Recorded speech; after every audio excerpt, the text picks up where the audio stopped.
Hello everyone, welcome back. There's more Palace of the Dead, I think.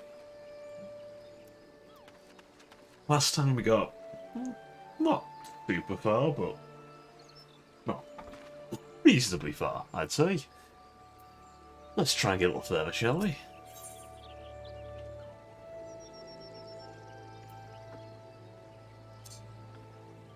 Go on a second pilot.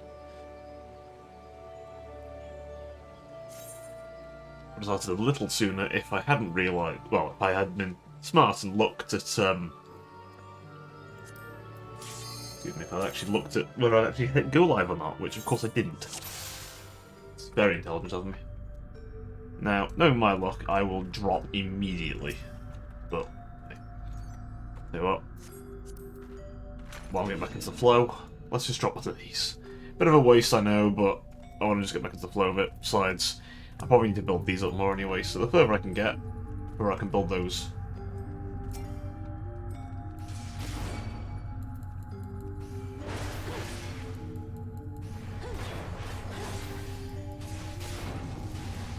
I'm going to try my best to keep to the edge of the room.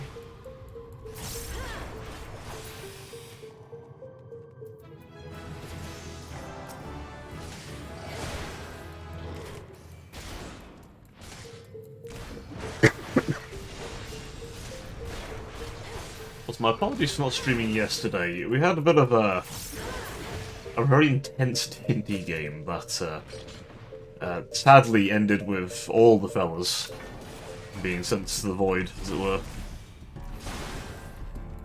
But my god, did they fight! And when I say fight, I mean they did everything possible. The dice were just not with them, and I still feel perhaps the thing they were fighting maybe was a little, well, it and perhaps its allies might be just a smidge much, potentially, but the dice also were not in their favour in the slightest. They were rolling good, don't get me wrong, they were rolling not too bad, but some of the rolls that they received were just fucking diabolical, honestly. And obviously, any good DM, I'm there sort of nibbling my fingers, just thinking, oh, Jesus Christ. This might be it. And it was. Which I think is the first time I've had a TPK, one of my campaigns. I think so, anyway, I think it's the first time I had a TPK, which, I must admit, it's not a bit awful about. It was not that fun, which is good, but I must admit, probably feels a bit just shitty about the old thing, like, oh, do it another way, but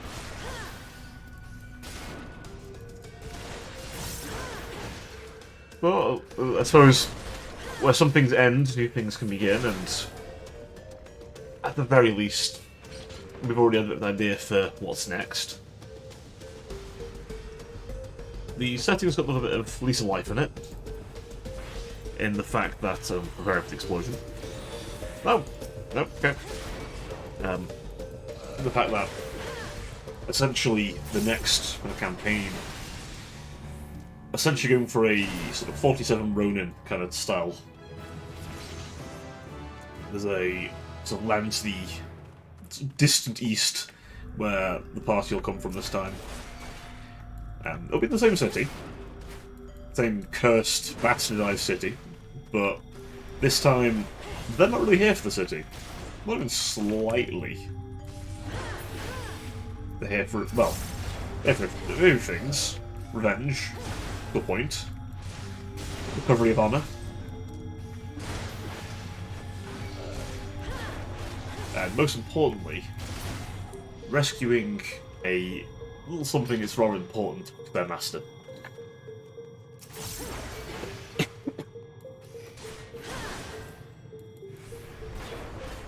I've not quite figured out all the details yet. I've got a rough idea in my head about how I want the fall of their lord and their sort of little kingdom, as it were, to happen, but obviously the particulars are all going to be ironed out. But I was thinking, looking back on my last campaign, what things did I learn? What things could I improve on? because I always like to look back at anything I've done, and I have a very severe problem being grotesquely critical of myself. It's a problem. It's a really bad problem that I've been doing a lot of work through therapy and the like to try and correct. Because, well, it's just not healthy to be that critical of yourself. So, I've been really looking at what I've done before, what I could do better, and what worked. The smaller scale definitely helped me get back into things, and the fact that I already have the city laid out is good. It's going to speed things up quite nicely, because I must admit I spent several nights building up that city. With rather long videos from Matthew Coogan in the background, if you know who he is. If you don't, and invest in D&D. I do recommend him. He's done a few custom classes of his own, and honestly, he does some pretty good talks about just running a TTRPG in general, honestly. So I do recommend him if you're looking for someone to follow. But definitely his bits on nation building in particular. There's a lot of looking into that. Be it from who lives there to what kind of services are there, who controls the services. Because I wanted a bit of intrigue in the campaign. And a little bit of factions. I always enjoy factions. I think they add flavour, and honestly,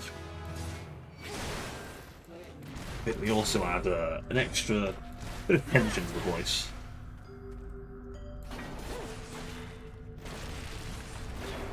Be it the noble houses, be it the church, or be it guilds who have been rising up. Which I must admit I did sort of steal from them a little bit. Just because I like the idea so much. Made my own twist in it, of course. Thing you always remember in anything you do, really. Obviously, for running a TTRPG, especially in private, you don't have to worry about being super original. Just make sure it's your own thing. But even with streaming, with anything really, originality, it's hard because everything's been done at least once. So it's less about making something completely new, because you probably won't, because it's already been done. It sounds cynical, but it's true. And instead, what's probably more worth your time and attention, honestly, would be something like, category, is that right? Yeah. Sorry, I made sure my category set right, but I had a horrible thing it wasn't. But something I want to put your time and attention to is, well, if you are taking inspiration from something, which you probably are, what is it you like? What will make it your own?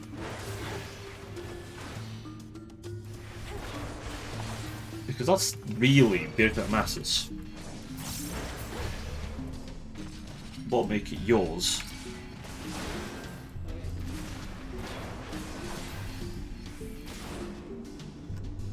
Really, you're never going to have this, reinvention of the wheel. If you're making something in general, it's someone else will have done it. And that's fine. We've been grounded and trodden on because we've had, as a species, existed for thousands of years now. So much things have been done.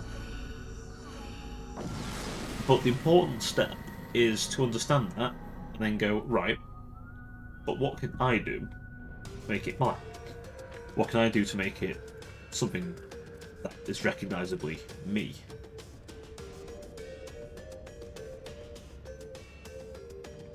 One of you is a mimic.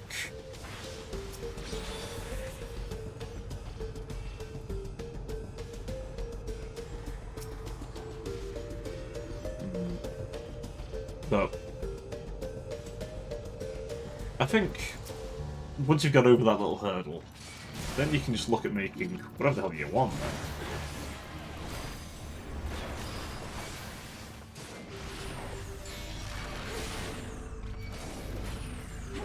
I might have gone a bit.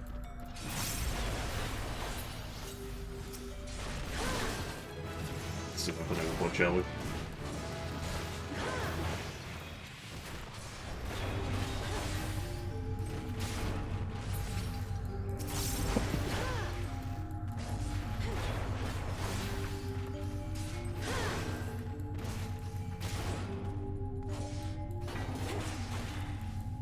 Now, obviously, for my next campaign, looking back at my current one, or my former one, I guess some things I've probably picked up from it. One, I think I'd like to have more of a longer plan. I think as well something a bit. Last time, I went very sandbox. I essentially said to my players, right, do whatever you want to do. That's what I said to them. I said, do whatever you want to do. Go nuts, right? Tell me what you want, and I will facilitate. And I think for one of them, that was perfect for him. He had a grotesquely long plan, but I don't think that quite fit everybody. I think there was quite a few who saw that and were like, I don't know, I'm not too sure. And I think that should have been my sign that perhaps it wasn't the best idea. And the reason I think that, in wholeheartedness, it just kind of feels like a lot of them would have preferred a more narrative-driven campaign, where things were less about, okay, you tell me what to do, and I'll facilitate it, and maybe they also just made it more a planned narrative, you know, not railroad. I never like railroading, but more a path built for them a little bit with different directions, but I build the directions. Taking in their input, of course, beforehand, a little here and there, just to adjust those directions to make them fitting, or thematic, but I think that would have been better. And I think this one I will do that. I will obviously give plenty of room for their own things, but I think I'll have a planned narrative a little bit more, like my second campaign was, where I have more of an idea of, okay, this is what I want, these are the key players, and I decided that long beforehand. And I think I can do that with this, especially, considering the enemy, the antagonist of their story is going to show up. Pretty much at the start.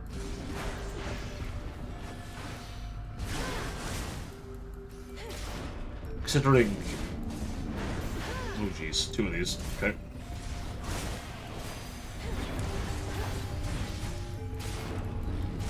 Let's go, shall we?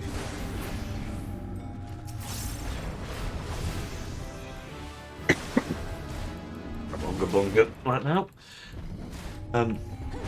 Yeah, I definitely want to go a bit more narrative-driven, less sandboxy this time. I think that'll be better. I'm not going to completely throw out the sandbox ideas. I think there's a lot I've learned from that, and I know who's more keen to do things more actively and who's more reactive. I definitely have at least one player who's very active, very proactive, I guess would be the word. You know, they want to engage things themselves, whereas I think a lot of the others are a little more reactive and more want to encounter the thing and then their reactions and expectations get changed based on what they react to. And that's fine, that's not a bad thing, I just need to adjust for that. Simply. It's completely fine. It's just something I'm going to have to... And it's one of those things, when you're DMing, you learn this sort of thing. You got to figure this kind of thing out with the players. You got to know what actually they vibe with and how they react to things, because you might not know. You know? Someone might react to a scenario in a way you just don't expect. Again, that's fine. It's part of the learning process, and I think it's taken a long time to really bring all that together in my head, but I honestly think that's honestly been... I don't know. In one way, it makes sense now, and I feel a bit of an idiot for not really thinking this prior, but I think it's one of the things you just have to learn experience doing it. You just gotta do it, and then... I think it was an idea.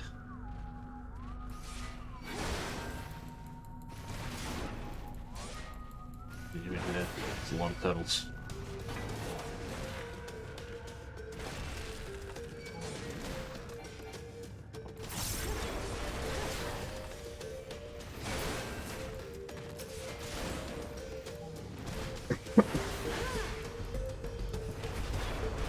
I think there were things I'd want to take away from my last campaign. Thinking about it, truthfully. I think I'd want to...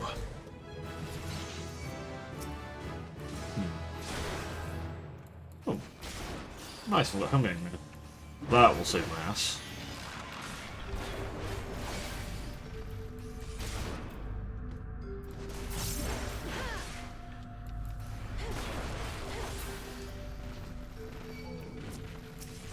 Oh, infuriated. Okay, so that's...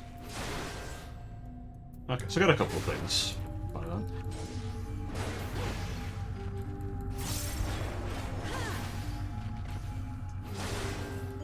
Obviously, I've had to make a little adjustments to my setting, because I've not really written about the area they're coming from. But it'll probably be a mini-campaign, but we'll see how it goes, because if I like it a lot, I might just make it like a full-fat campaign. Which, you know, I'm happy to do, if that's what they want. But I'm leaving it on the table. Doesn't have to be, but it certainly could be. Can have them start at level 6, which is what they were when the party TPK'd, which hopefully should take some of the sting out of it a little for them. Well, shit.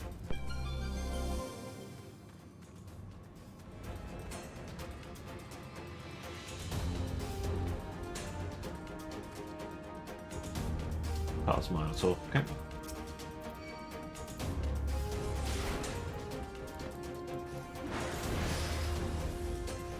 Definitely an aspect I like as far as... I think I had a fairly good idea for the major villain when he turned up, and I want to do that again. I liked the idea of having someone who wasn't... I didn't want him to be a danger because he was some kind of powerful archmage or some kind of godly being.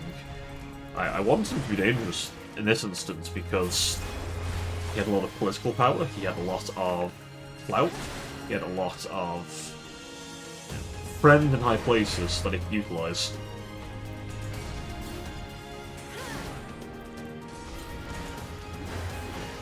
And I want that again for this new guy. Essentially, the Lord, who they'd essentially would have been working for prior, would have been a dragon, a metallic dragon from kind. Probably an adult dragon. A younger Lord, but...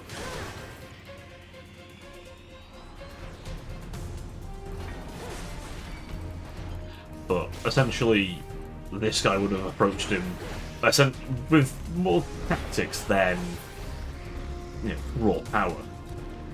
Sort of utilise stuff like ballistae with bolts enchanted with dragon slaying, for example. Another sort of very specific specialised tools to deal with him.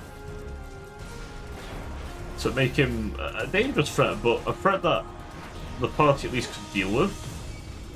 Since this guy only beat the dragon because of the fact he had such specialised tools and, you know, followers at his disposal who could deal with it. If he didn't have all these things prepped prior, it just wouldn't have happened.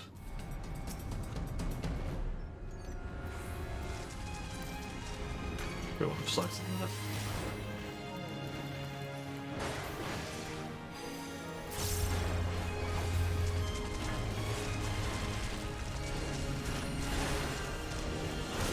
For revenge.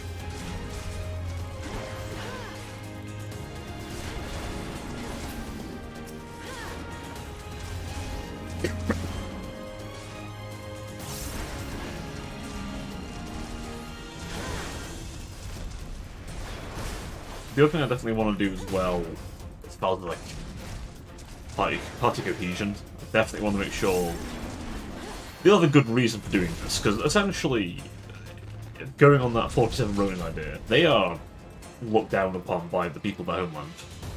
Essentially, going off the Ronin idea, a Ronin is essentially a samurai who's lost their lord, meaning that they're nothing, basically. You can't...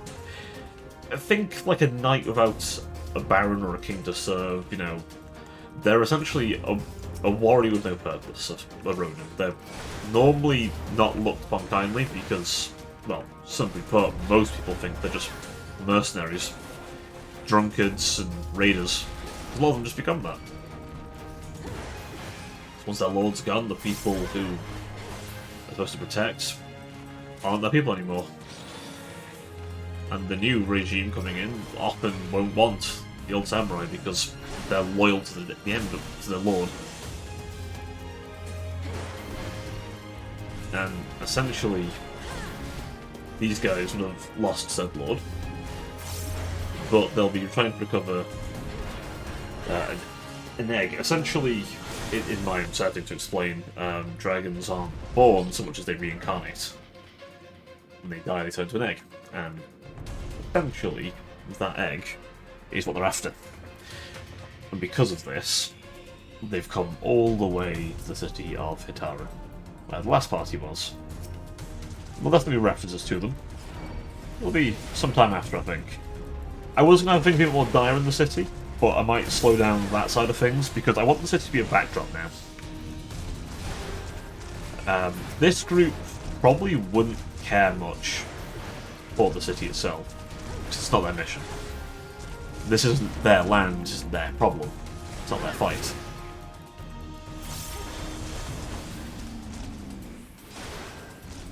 So,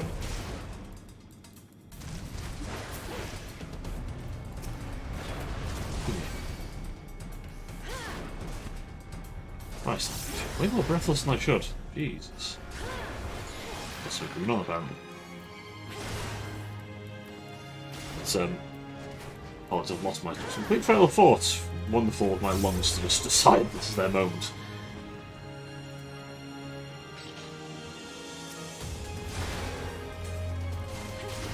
We're going back to things I learned from the last campaign. I think I've gotten the idea of how I want to handle enemies down. A good amount of numbers with some variety in there. I want to keep mixing it up though, adding some variety. Because I must admit, I find there's certain aspects of 5e I find it's too simple for my liking after playing other systems. And I think I'll do a bit more looking at how people have made more interesting monsters that have interacted with each other more. I think synergy is interesting to me. And rewarding player synergy as well. You know, team working, both on the enemy and player front. I think would be quite nice. What's this? Oh wow, okay. That kind of sucks. Can I get rid of that?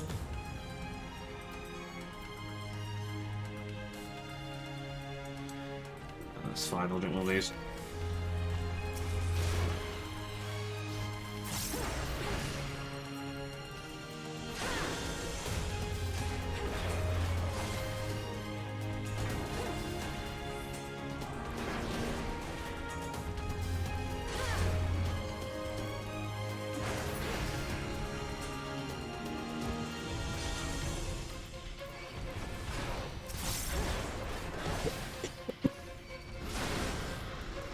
I think the other things I'd like to take away from it as well, probably the... as well. I think I quite like how I dealt with the factions. And there'll definitely be a factor in this new one. Doing this sort of third party, everyone's going to want to try and involve themselves with them.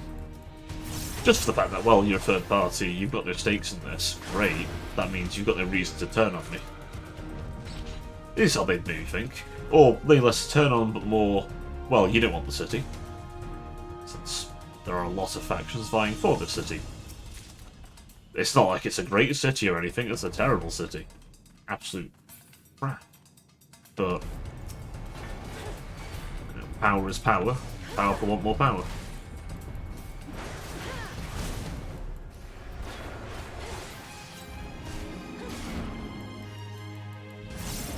And Ronin, so to speak, essentially a weird third party that wasn't there before, something that wasn't in the plan. So they might get jobs from all kinds of people, and because they aren't the same people, they'll likely getting work with people who the party before wouldn't have really worked with before. For example, maybe the big bad from the last campaign, because, well, yeah, he wants the city, that's great. That's not these guys' problem. But I definitely want to use all the things that the party did last time as well to build on the place a bit. Sure, there was an effect. For example, there's an inn called the Common Grounds. Well, it's a cafe, actually. To be more exact. It's meant to be like a... I forget the name of it now exactly, but basically like a university coffee shop, essentially. It's in the same grounds as all the universities are. So it's quite a popular hotspot with students. Well, I think there's a... yeah.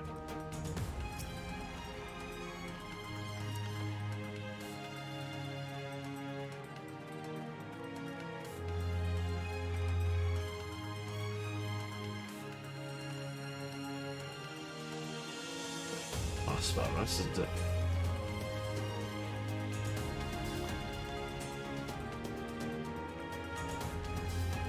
So that place is still be around, of course, with the staff they hired, and there's some people in the city who have taken it over now, who they're aware of.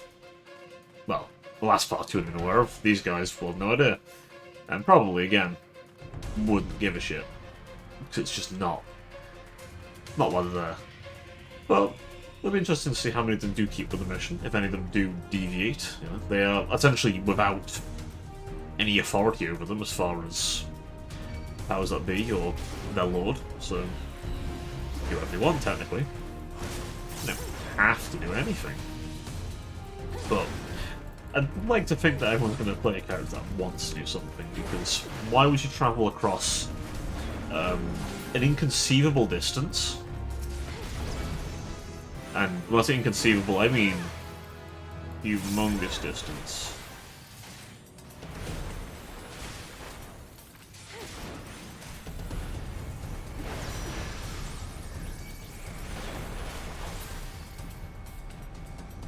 We're talking, like...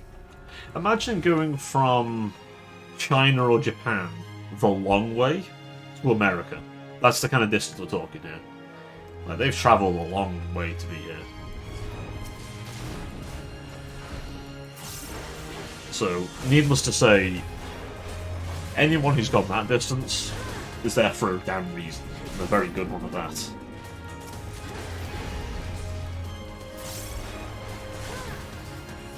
Well, obviously, we're going to have Session 0.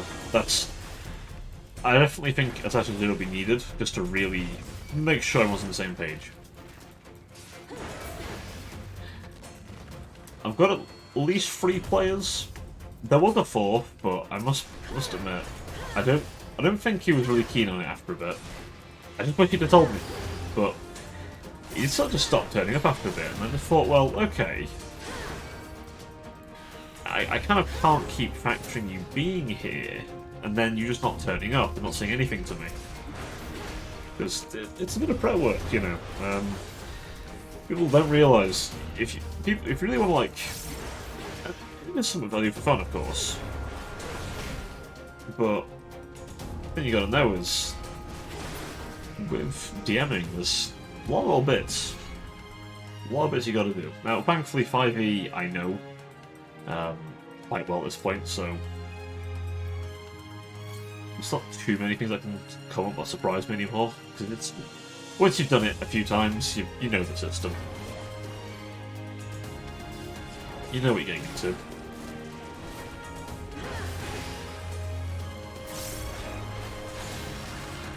Not to say that I completely dislike it, but I'm not going to pretend that it's new and radical to me anymore. Which is a shame, because there's definitely aspects of it that I still like a lot, but I think once you've done it a few times, you do start to wonder, well, is there anything else? So I've been looking at Pathfinder. There was a lot of uncertainty from a Pathfinder in the group. One of them's already played Pathfinder before, so he's not too bothered, but the others are a little bit more apprehensive. there's more complication to it. And the Roll20 sheet, let's use Roll20. I must admit, I'm not big on the Roll20 sheet. I personally would have liked it if they'd have done something close to the D&D sheet, where you could... it'd help you build it better. I appreciate Pathfinder's more complicated, which it is. The entire mechanics that just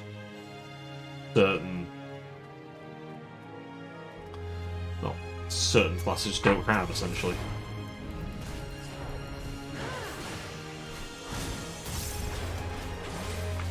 The Alchemist, for example, has all this potion making and research that literally no other class has. Even the spellcasters have a lot of variance in them. A witch and wizard have very different sort of components going into them. Hell, two people of the same class. I mean, if I just keep it simple to the wizard, you will immediately pick which school you're going into, or you're Universalist. What that essentially means is, if you're a Universalist, if I understand it rightly, you get a little bit of a discount on learning any kind of spells, and you get some, I believe, some abilities relating to using enchanted weaponry. But I think that can vary based on what pieces you do. But I think you can make like your sword bloat and attack people, if I recall correctly, the Universalist. Though I'm not super knowledgeable Pathfinder, so everything I say with a massive pinch of salt. I am still learning it.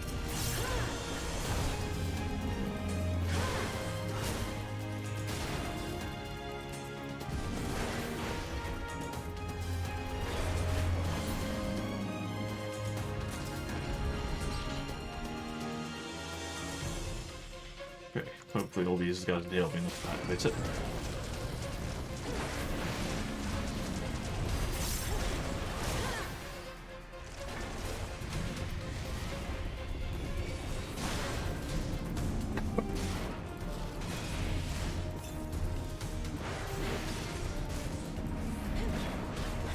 But as I was saying, 5e, obviously, if you have two rogues, there's a lot of crossover, there's a lot of stepping on toes, which can kind of suck for a player.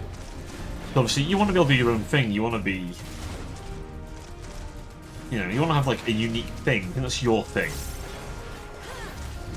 That's what you want, because that's why you want with your particular class.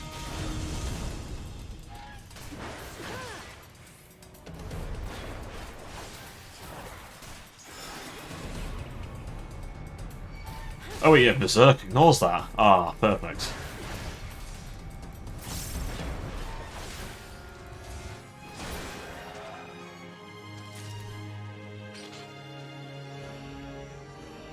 Ah, I forgot Berserk. That's a little detail of Berserk I completely forgot about. The ability, that is.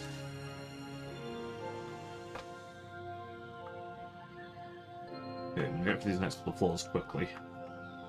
Oh, quicker. I forgot. I'm getting a good time. Ah, see, it's never going to be useful in this because I'm on my own, so I'm not going to use it.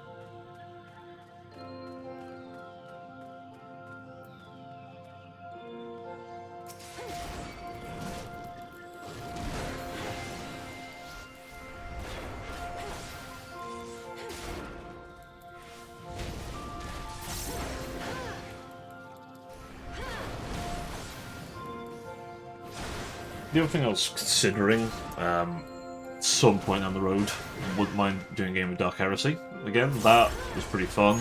I've been a player in that before now. So the idea of DMing it, I think I could do it. Still doing character sheet Roll20 which is always good. Dark Crusade would be interesting. I'd say Death Watch as well, that's quite fun. Maybe Rogue Trader. These are all 40k in case anyone's not too familiar with those.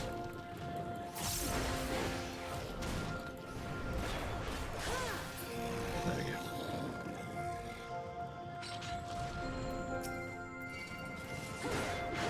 No, I want to hit that button. There.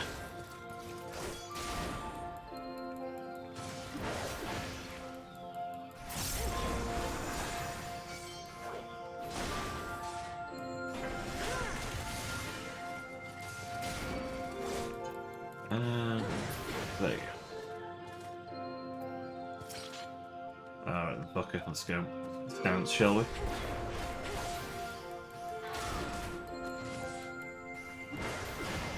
No chirping for you, fuck.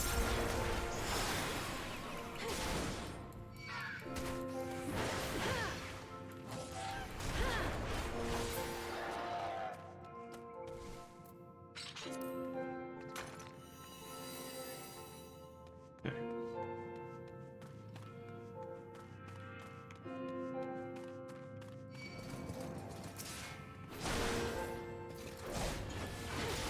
One of the things I'd probably want to run. And I must have been thinking about whether I'd run any of these on stream, truth be told.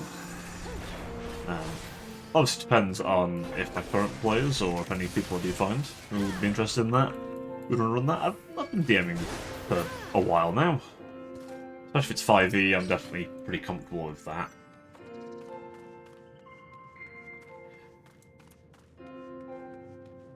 But, yeah, one is, I don't think I'm no Matt Mercer. I'm certainly no Matt Mercer, who is I? But I reckon I could do a half-decent job.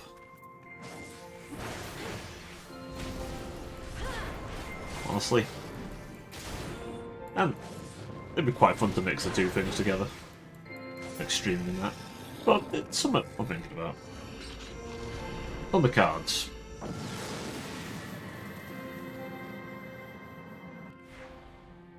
Probably shouldn't use that slight one really, but I want to see that floor. This floor, next floor.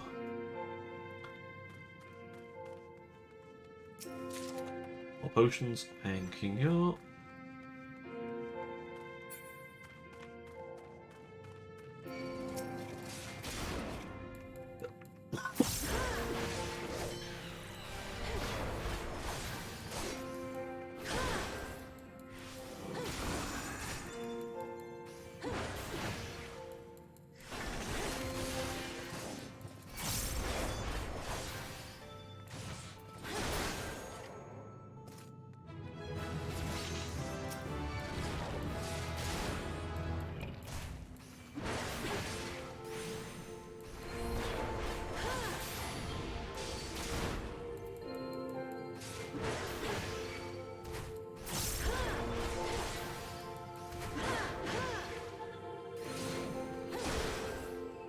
Really?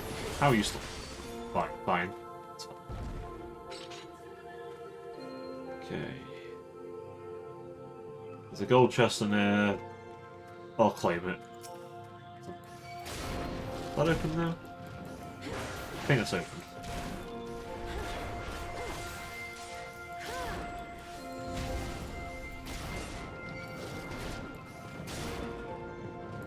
There we go.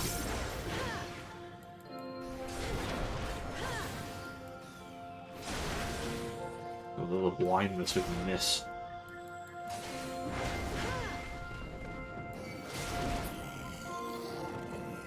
I think the blindness, it throws you off a lot. Obviously, you're trying to do your combo and it's just, oh no, you missed one, so no combo for you.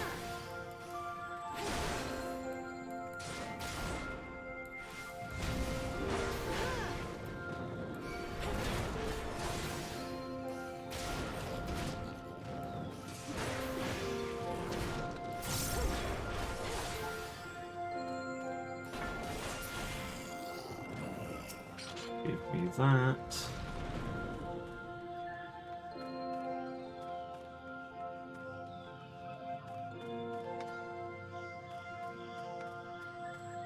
Ruffian. Axe-wielding maniac.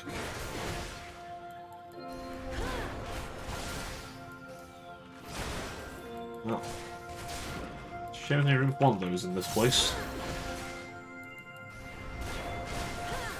That would be me.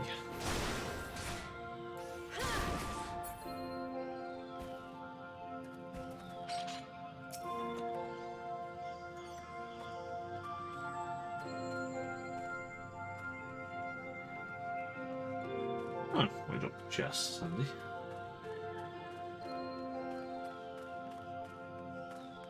Walk around this way. Just want to sit. I assume the way out will be here.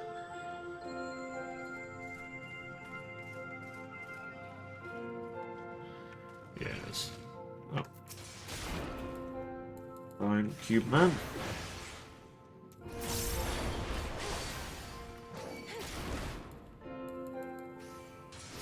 Got this blindness on out of this floor. Get me out of this fucking floor as soon as possible. So annoying.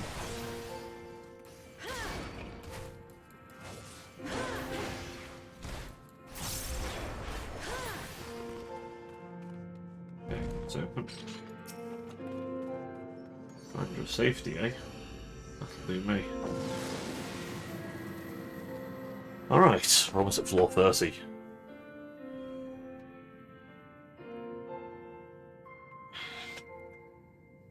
Ought to be good. I think once we get to 30 and we beat it, I'll take a quick break just to get myself some food, and then I'll crack on with the rest of it. Or until we die. It's one of those. I'm pleased with our progress and we'll make it to the end. Okay, way out's here. Perfect. Just what I need.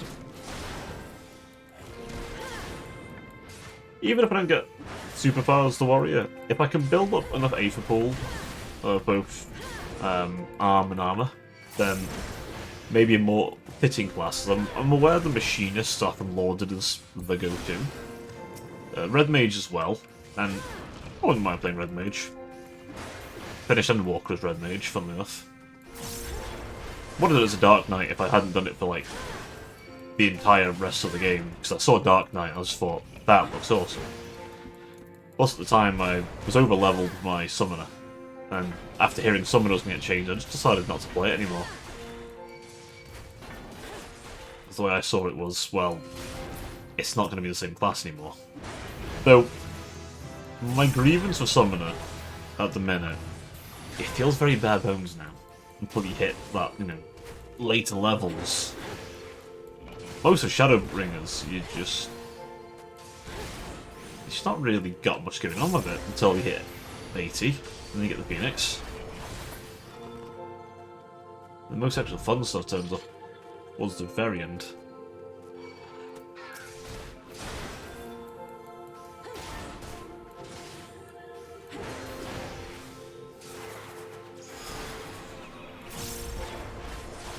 No sleep for me.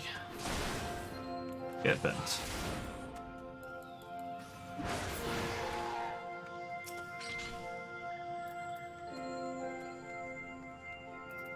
Oh, Mandra Steel shall be used. So I can get that one. That's a very unlucky spawn there, right on the side of the room.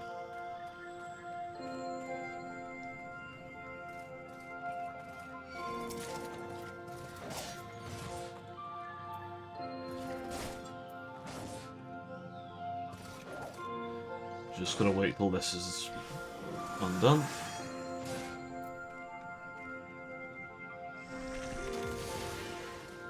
Bad luck on that one, unfortunately. That's all that was.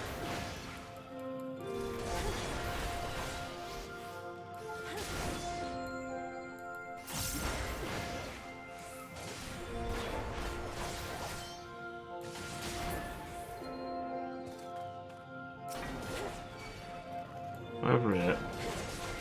You big bastard. Alright. No.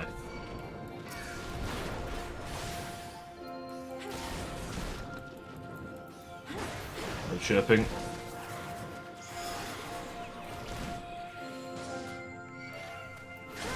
Well, still chirped, but didn't get you very far, did it? Passage's not active. I'm gonna take that. My armor could be better, but hopefully we get a nice little +3 next armor chest we find. That's the hope, anyway. If we stop walking into the walls... Boss time.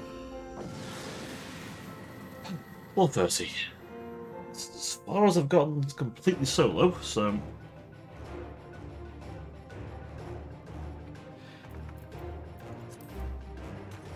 Hydro time. This fella's got some mechanics.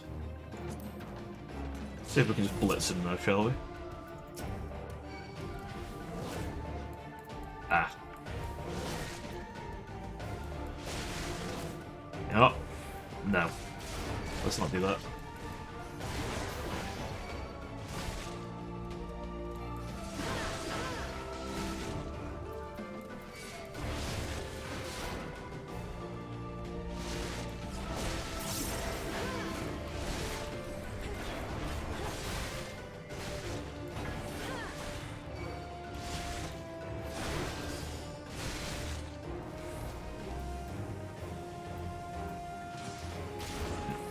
I recall Fear itself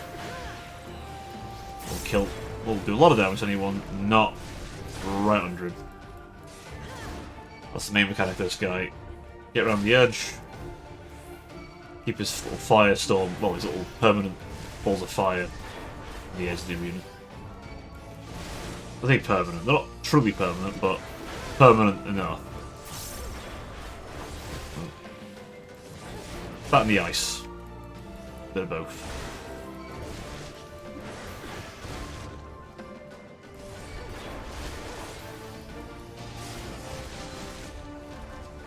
Yep. Any Fear itself, aren't you? Yep, you are.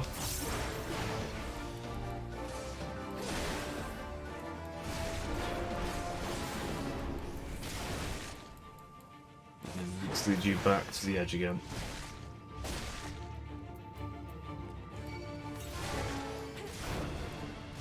Okay.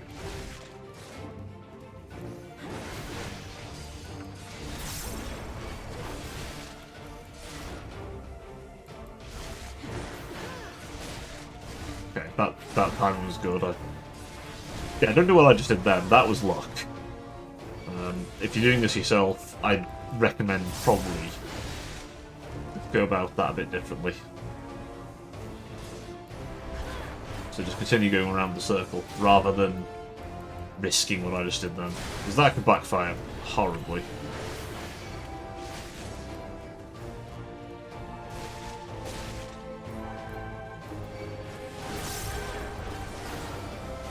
Obviously, if you're playing something more range, just run away. I'm playing a warrior, so I can kind of sit there and just beat him. The only issue, though, you'll do more damage, I reckon. Just overall. Even regardless of 8th pool. More just a matter of I'm playing a tank. So I can take the hits, but I'm not deal them as hard.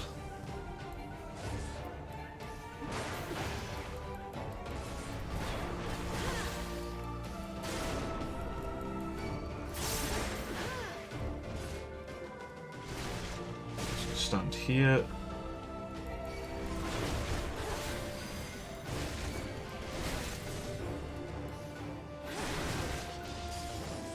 Stuff like this is what you want your commanders for. Just simple as. You can save them for these kind of things. You should. On later floors, you're probably going to need to use some more commanders. Well, it's just required. Commanders basically what win you this.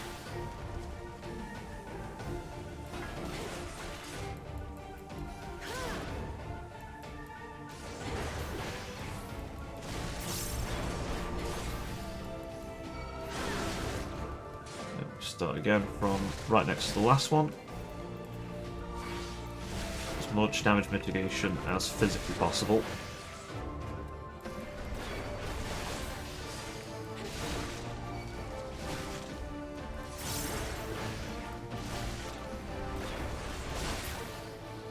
Right, and there you go. Just like that. And now level 50.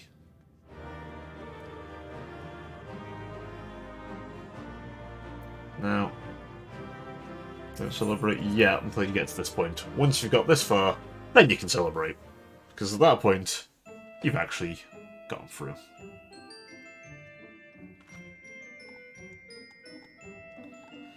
There's a fellow goer of the deep, like myself.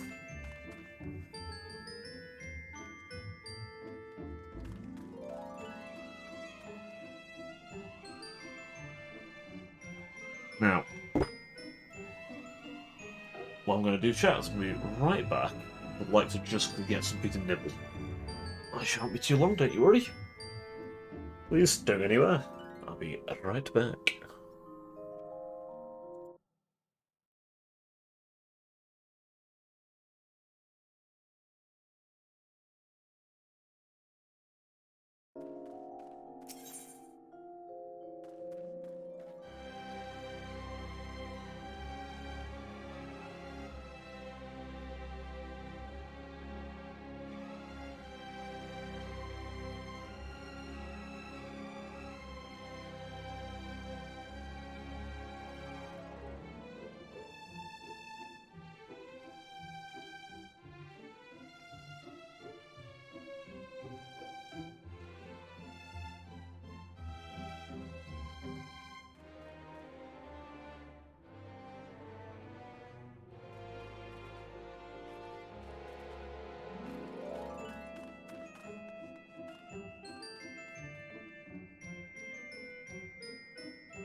Apologies, folks. There we are. We're back.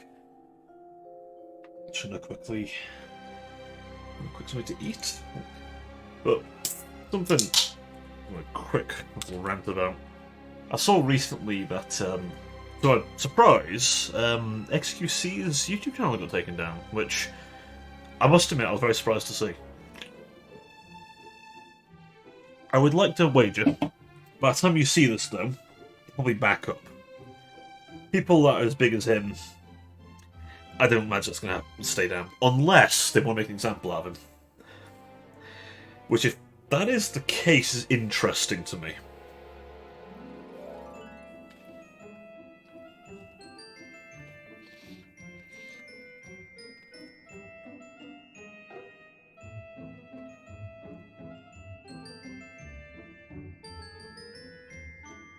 Because, truthfully,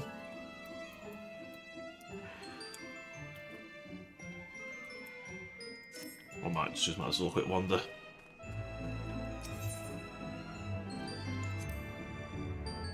So we always come back. But it makes me wonder, obviously, what's actually, if anything will happen with that. Now, I'd imagine that. Because, well, simply put, as he's too big. I don't see someone like that being struck off forever. But if he was, that changes things up a little bit, in a way. What I mean by that, obviously, at the minute, the acting is quite big. It makes me wonder if they're worried about copyright here. And so as a way to deter people, they might just, even if they don't permanently keep them down, they might just have done that as a, guys, stop. Stop doing reactions. We do not need another lawsuit, because that is the thing with these people. They have to realise that, obviously with Sniper Wolf being the person they're pushing so much, which they really shouldn't push someone like that, on the grounds of her criminal record, if nothing else. It's far too extensive for that to be YouTube's golden girl, frankly.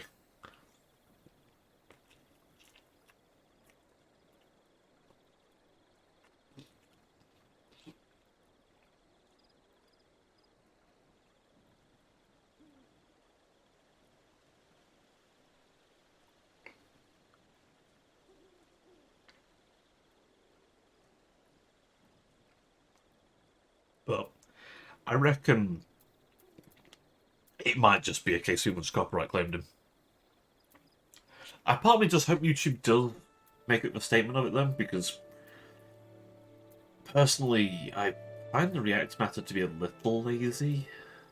I know, controversial, but there's just not a lot. It's just very easy content. Streaming's already pretty easy to do. I'm not gonna lie, I've considered doing some other things here and there, just as like a little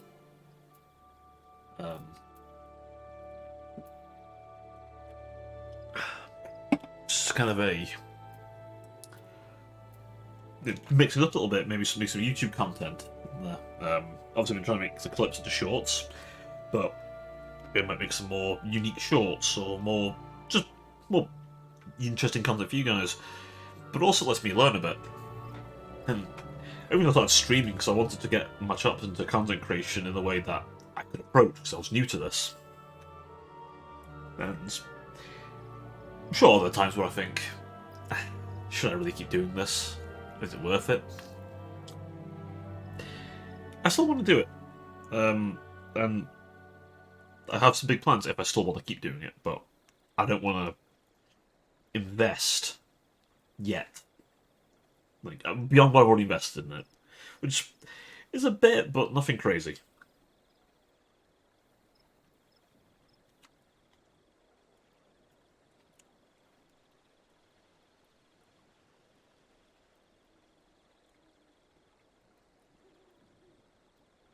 At the end of the day, it's a hobby, so.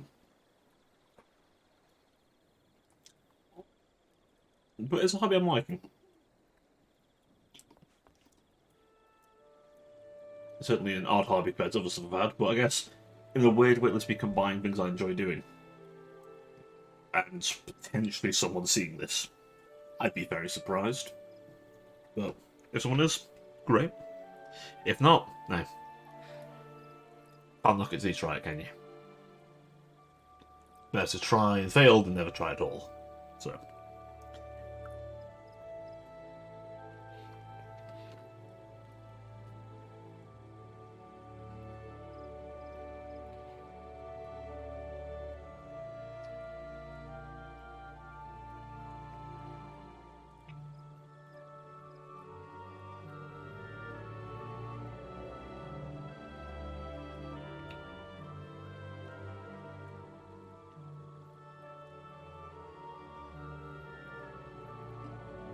Hopefully the gain on my mic, well, isn't, well, not getting the... I forget the term now. Off the top of my head, but hopefully my mic's set up in the way that you can't hear me chewing or drinking. Hopefully not is coming through. Imagine no one wants to hear that. But don't worry, I'm almost done. I've only got a pair of tortillas, so maybe a second. Then we'll get right back into the deep delving.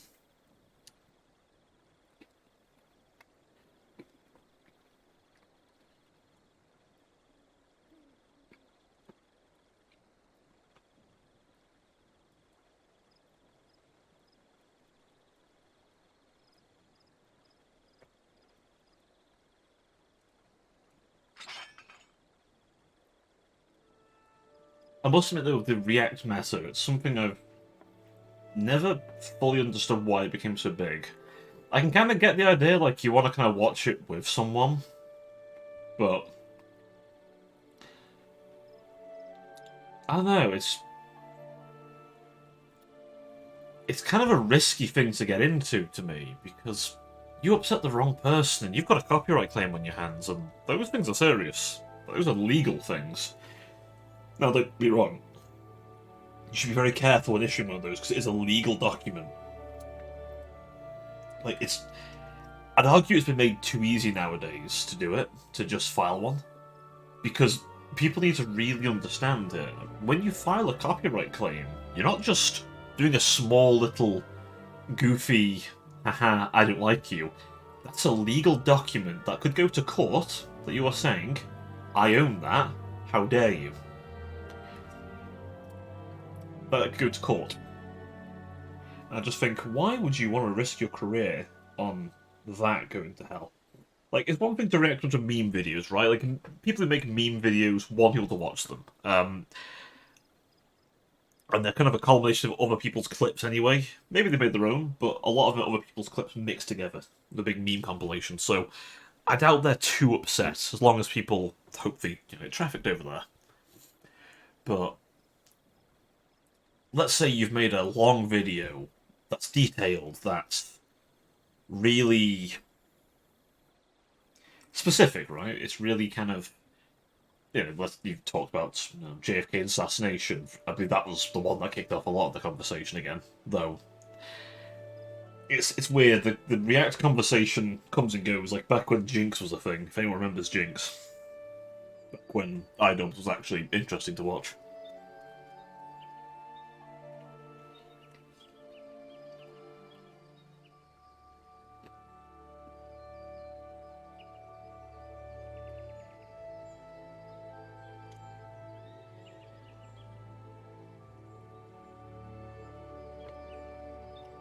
But the thing I've never quite clocked is how it's gotten so big, though. Like, it's not just... It was always popular, but it's gotten massive now. Some of the largest streamers on the platform do it.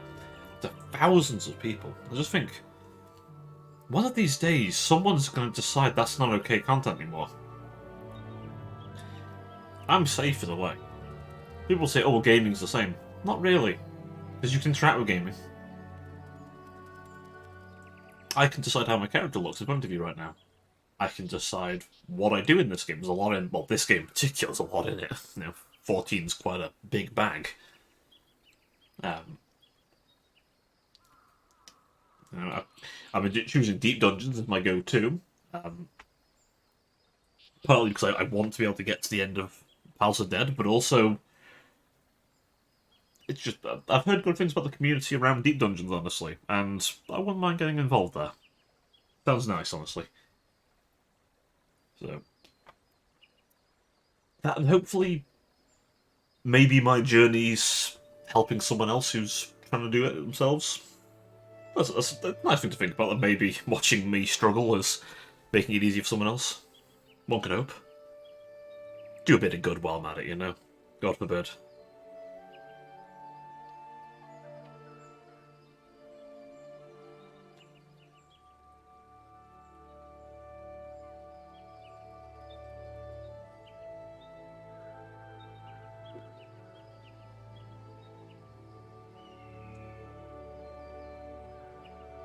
Now, am I saying you're a bad person for reacting? No. No, you're not a bad person for reacting. But I think more could be done to direct people to the original content creators. If I ever did react, which I don't think I will, because I personally just see it as a dangerous game to play. It's one of those things where, yeah, it gets you big now, but I think anything that gets you big quickly, I don't know, I just feel like it's gonna bite you in the ass later. Because what if that person decides they don't like me? They could take me to court, and they could reasonably argue, hey, that's my copyrighted material, I made that. What would my defence be? You could argue you could argue that if I react enough and engage with with a chat enough, that's transformative. But I gotta argue that in court. Whereas if I don't react, that ain't gonna come back and bite me in the ass. And yeah, it might slow my growth. I'm not saying I'm growing very quickly, but I mean, what are we on? 13? 13 followers and 4 subscribers on YouTube? Yeah. Most of my followers on Twitter are just bots, which I think goes for a lot of people. The graphic designers.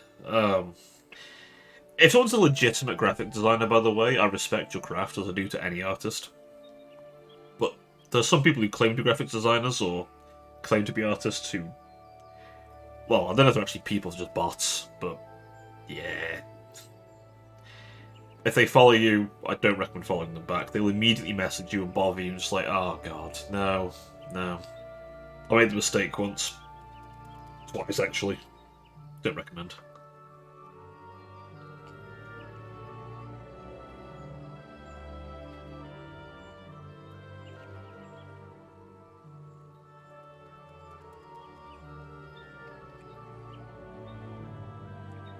My honest is this with artists. Anyone who hasn't got a portfolio, red flag. Massive, massive red flag. Like, seriously. I worked with one once before I encountered the wonderful gentleman who made this model. You see here, this artwork here on screen.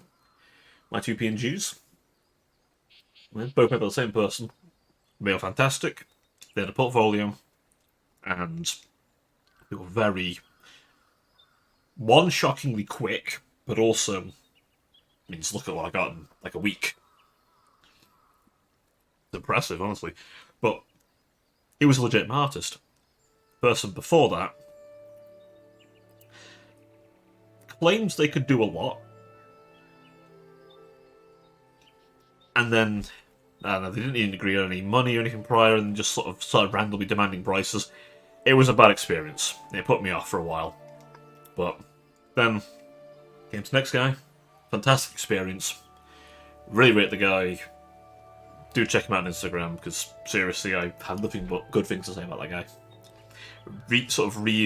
Kind of ignited my enjoyment of working with people on art again, because it's quite fun to get the creative juices flowing. I have recently been working with a couple of artists on Fiverr for something, actually.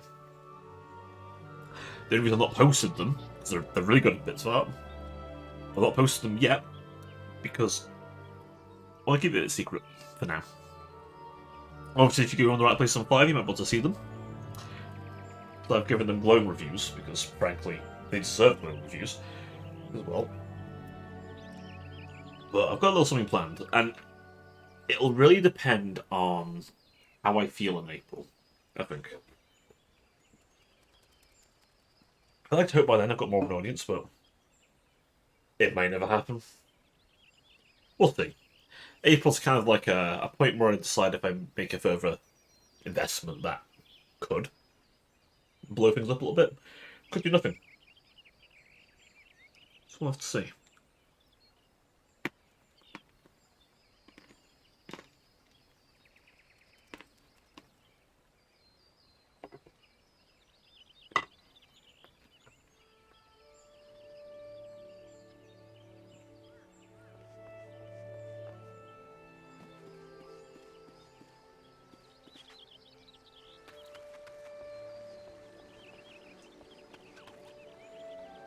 Now that all being said,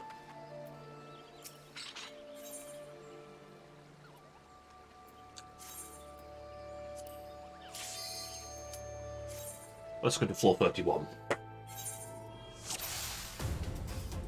I summoned my portrait. God damn.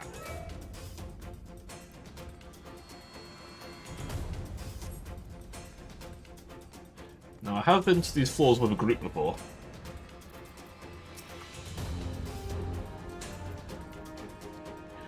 Not wasting a strong commander.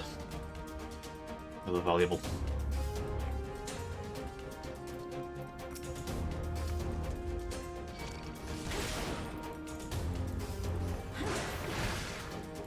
Now I recall these enemies in particular are sound-based.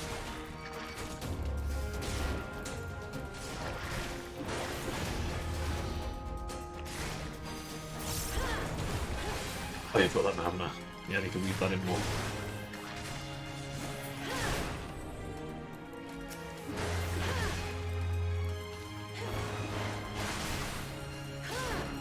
Just boost damage, yep. What if someone heals me?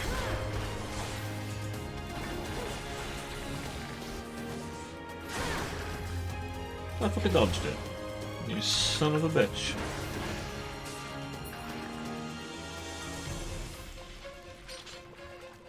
Armor, please. You son of a bitch. Oh, come on. Alright. Fine, that's how it's gonna be. Get more pot shards.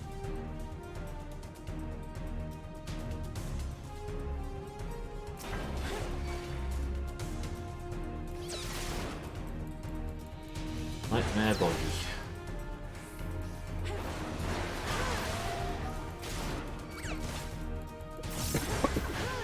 Excuse me. Where's the chest? Yeah, right there.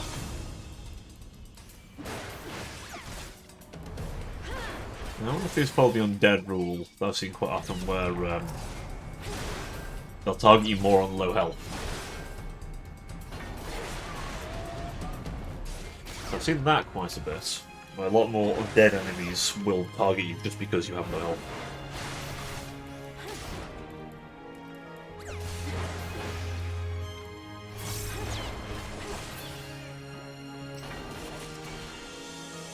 Come on over there. I'm not going to you. Don't even want to imagine how trapped this floor could be.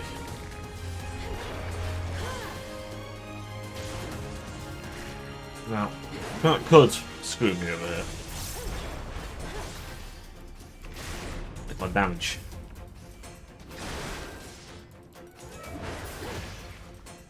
Need to keep that up as much as possible. We'll pop a steel one. So we're gonna get one here.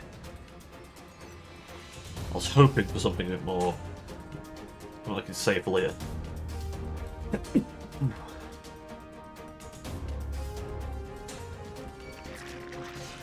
Put a chest in the side.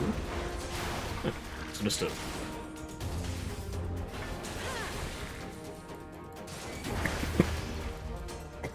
Jesus Christ.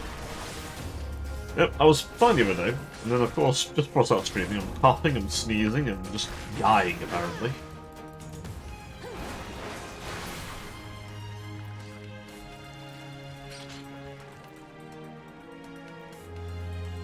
Okay, so it's already open.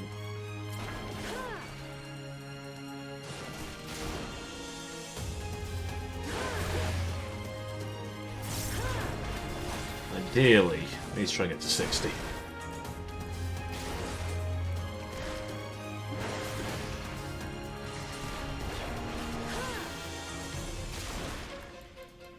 Now, I've recalled the boss on this floor is the big goat. Or the set of floors, anyway.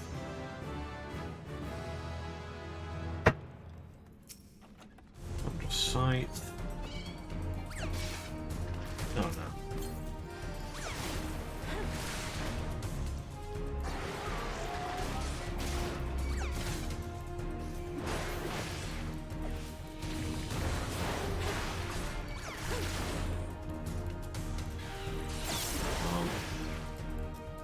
Squeeze through these.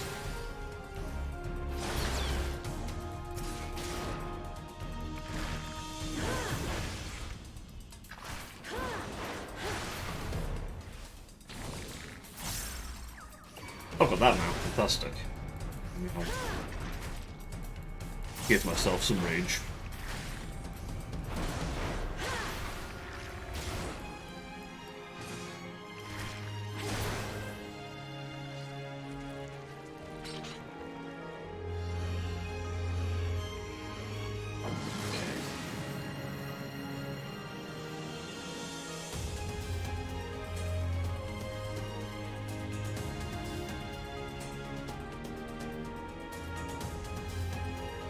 First off, okay, so the return one's there. We don't really can't really use that. Turn one would bring us all back to life, except I can't click it on myself. I die. So there is a revive commander, but it's quite rare. Another demon shot. Great.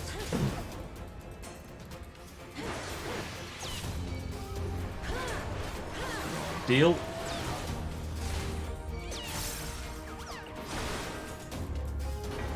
God, they have such a wide range. They're going to keep giving me dodgeable attacks, then fine by me. Who am I to complain?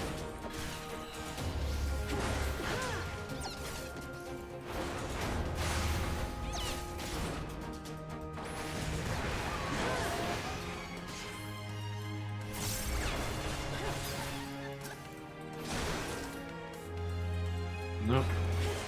Miss me with that shit. And you've only fire.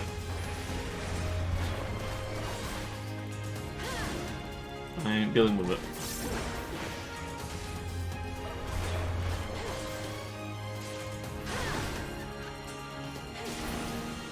Okay.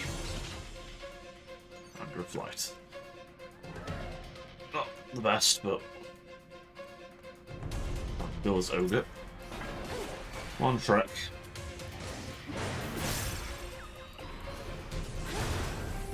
It's gonna be heartburn. Cannot. Not a heartburn. Be great.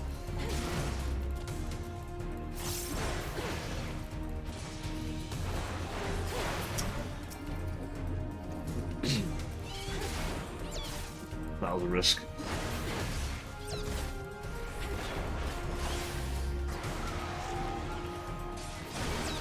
Fuck it. Warrior mindset.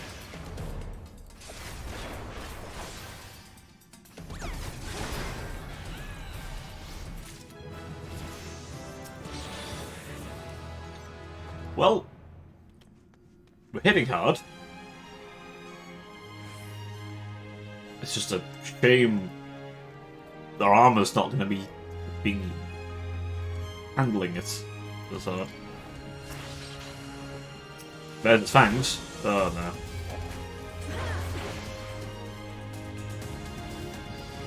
Priority 1 target at the moment. No. No infatuation, thank you.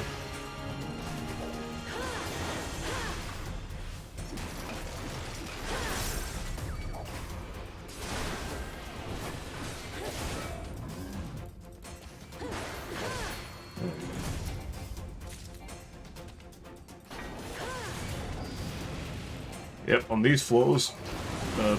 Oh shit. Okay.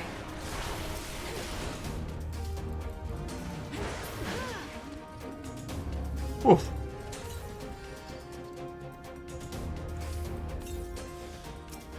That mine could have ended it all. Oh, shit. That could have ended it all.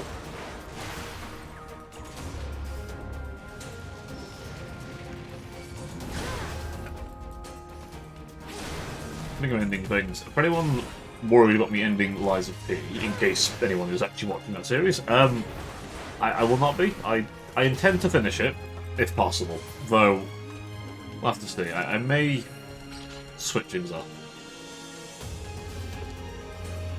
I'm kind of debating if I make Saturday my try stuff day, possibly. I'm not sure. I'm wondering whether I want to do these kind of like longer games, or if I want to just do little things. For example, I'm going to think about playing some Hunt Showdown stream. Not saying I'm very good at Hunt Showdown. I'm not, but it might be fun to watch. It's a very tense game. If you've never played Hunt, it's Battle Royale meets Tarkov, but without the annoying Battle Royale mechanics and without Tarkov's inventory management.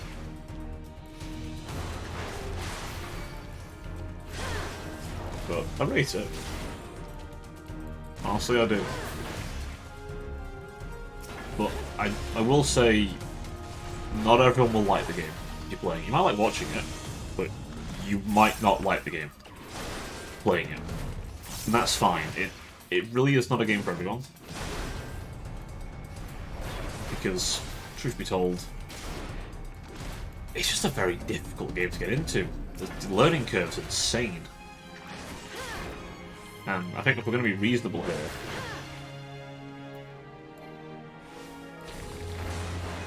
like, the best way to describe it, so, the general setting is you're in 1800s Louisiana, right? Post-Civil War. It's just ended, and the Louisiana Bayou has essentially been infected with a disease called the corruption. That I think it has a lot of similarities to like how the marker in Dead Space does a little bit. How it sort of drives you mad, turns you into a savage beast of this disease essentially, and then when you die, you come back as a zombie basically. But that's like one of the nicer fates. Some people come, well, let's just say it gets pretty dark at some points. Like, any unborn children get turned into meatheads, which are these vile, horrible creatures. Anyone who isn't, well, any woman who isn't essentially inoculated or gifted, so they can give you this jab that essentially allows you to see into the other side, but also lets you not succumb to the corruption. Well, if you don't have that, you're a woman, there's a chance you become a hive. You literally have a swarm of wasps growing inside of you that eventually bursts out. It's as horrible as it sounds, and the victim is still kind of alive afterwards in agony. That's if you don't die from a grunt, which is the base zombies. Obviously, meatheads being born like that. You're an unborn in the area. It's your lovely fate. And some of the infected get armored as well, just the corruption seems to have a will of its own. It's always fun. And then to top it all off, just to make things more hazardous, some of the infected have essentially a flame burning inside of them. What purpose? Well, essentially, to make things complicated for you. Essentially, if you're stuck trying to figure out how to deal with them, you might not quite make a mistake. But more importantly, let's say you do shoot them, right? The reason you really don't want to shoot these guys is because anything that pierces their skin will make them explode into fire. And needless to say, that's bad for you once they go berserk. In-game, it's pretty bad for you because they're loud as shit. And the other problem, the real monsters of the bayou turn up. Your fellow hunters. Yep, your fellow hunters. They're also out for loot, treasure, but also, well, taking you out gives them some loot, doesn't it? Now, the main reason you have to go out there is for what's called a bounty. Now, I don't mean like a bounty as in, oh, there's someone out there who, like, everyone's dead. Not quite like that.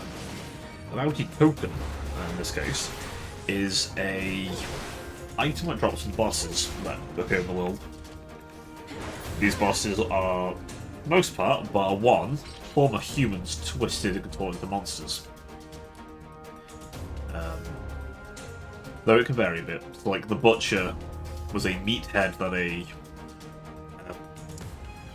sort of failed taxidermist turned into sort of a statue. Gave him a pig's head. Shoved a hook out of his hand, the one hand he has. And then, through the power of the corruption, lightning was brought to life. This monster that now hunts various parts of the factories that formerly occupied the bayou.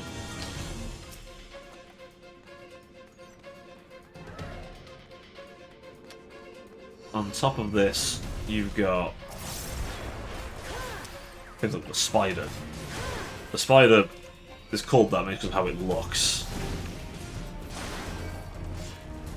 And it looks very arachnid, I must admit. It's, for me, really not a fun thing to deal with. So I'm rather arachnophobic, so, to say the least. It's not pleasant. A horrifying, contorted monster. Oh, the fell creep now, nice.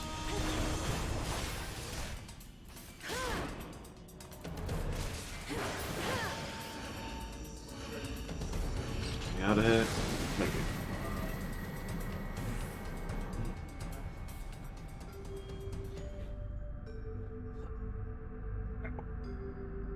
The other bosses are the assassin, who seemingly was a man once, who made a deal with dark forces to become far more powerful, able to turn into a swarm of roaches, basically. His job is simple. To kill, basically, anyone the corruption doesn't like. Whereas the spider technically deals with failed mutations of the corruption. There's also the Guardian. The last one's the Scrapbeak, who collects scrap, essentially. Once a Confederate soldier who lost his legs. He was already down luck as it was, but he had a small family and also some birds that he took care of. However, he would take care of these birds and then somewhat neglect his own son.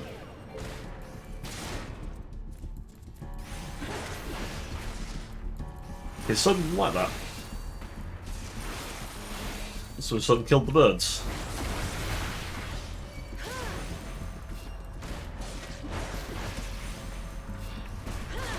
And then nearly killed his father, well, basically killed his father through his rage. Why?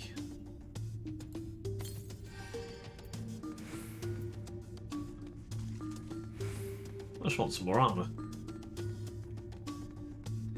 We got to 99 in this and still got 17 here. Sure of it. By my looks going.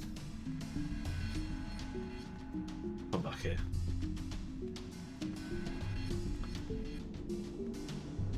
Who's that leave? Oh yeah, Scrapbeak. Yeah, so basically, when he was on his deathbed, a swarm of birds were summoned to him after he reached out for dark forces. Deal with the devil, basically. And he was reborn as the Scrapbeak, part man, part bird.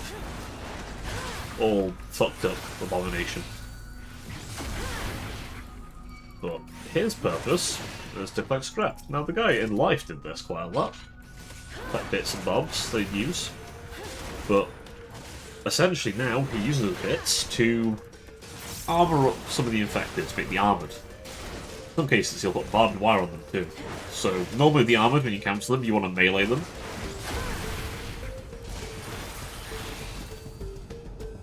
But in this instance, you maybe, well, I would reconsider mailing them if you don't know help. All thanks to that guy. Now, to explain, I mentioned before, you're essentially a hunter that's been given a injection, which it's made from a demonic ritual, but essentially what it allows you to go into the bayou without being infected by the corruption.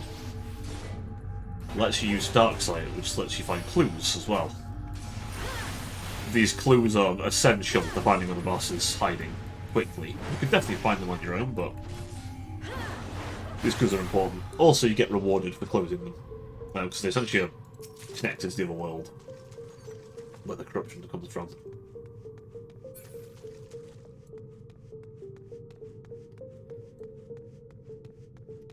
In the case of the exception, though, if you find a clue for the creature known as Rockjaw, that's a bit different. She's technically from another dimension, but she's a massive alligator that only spawns in water, and you'll find one clue for her that will lead you to a body of water. You essentially just look for the black trail of water flowing up from the clue, which is unique to that clue over all others, so you'll know when you found it. And you just look on the map and just go, oh, water's there, that's where Rockjaw will be. And then as soon as she's provoked, she'll go into the water. And you'll kind of have to go in there after it, which is not ideal. You're at a disadvantage in the water. She does a lot of damage. But there's a quick bounty to get, which has less health than the bosses and half the time to banish. Now I mentioned an extraction shooter. It's also a bit of a roguelike, in a way. But basically, the idea is once you pass a certain point, your characters can die. And they can lose the gear. Which, obviously, you want to try and avoid. There's a leveling system outside of that character, but ideally you want to keep them alive as long as possible.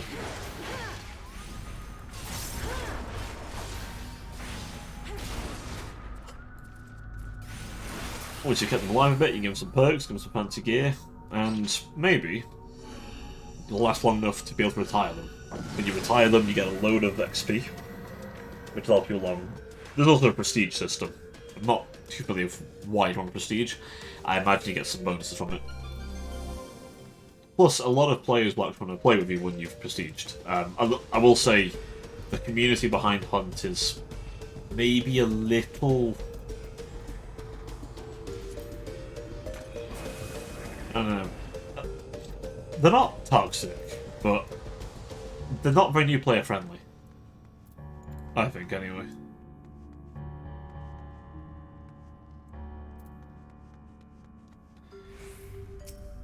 Oh, moving. Witching even.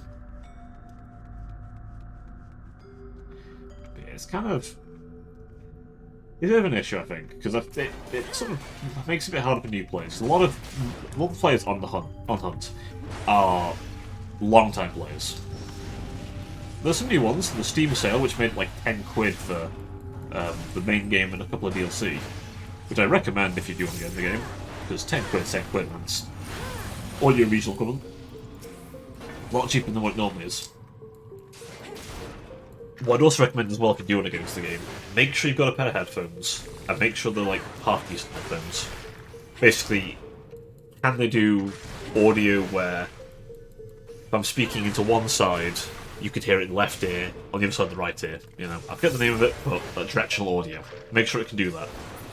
To say directional audio is your bread and butter, your lifeblood in that game's understatement. They've designed the audio so well that you will know where someone is.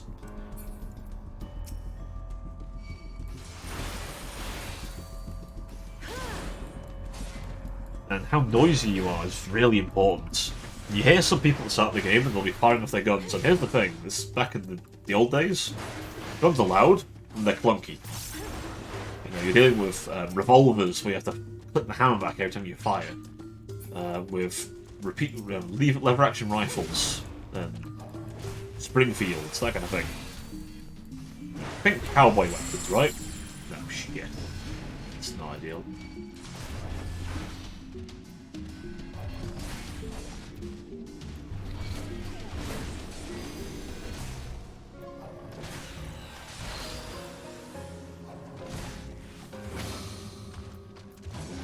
Fuck you.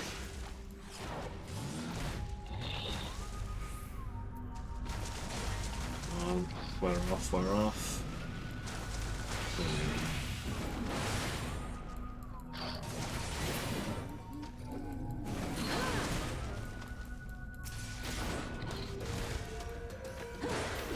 What's that alarm? Ah. It's my reminder to actually schedule put my schedule out. Might be a good idea, mightn't it? Ooh, a little low in that light.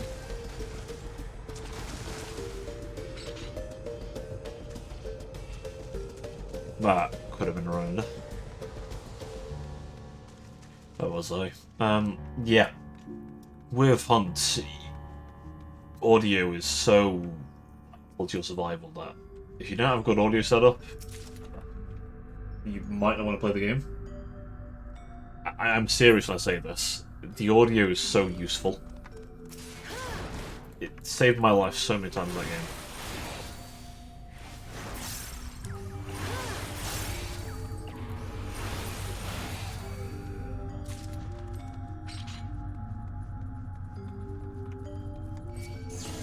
Oh. Mother.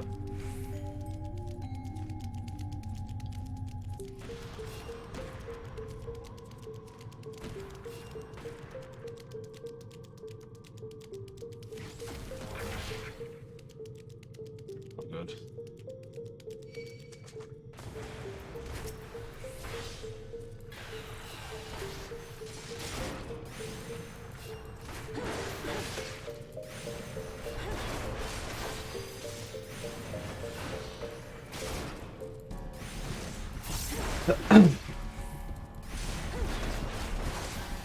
Also, as well, the graphics in it are just beautiful. It's built on CryEngine, and if you've ever played any game using the CryEngine, you'll know it's just a sight to behold. Crisis games, for example, they're on CryEngine, of course, and they're upgrading the Hunt to the new CryEngine, which they're making in time for Crisis 4, I think we're on now, which I must admit, I'm surprised to hear that we're going to have a fourth one. I honestly thought they'd ended it just fine with the third one. But hey, they think they can play. Oh, go for it. Crisis is fun. Oh, thank God, we'll have a bloody armor one. But I love the one that gives me free though. That'd have been so good.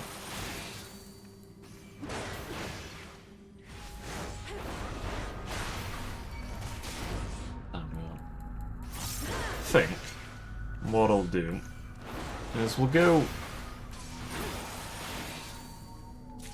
try and finish this set of floors. That's my goal for this stream. Get to floor 40. Beat the boss. That was my goal. I think that's reachable. Must admit, doing this...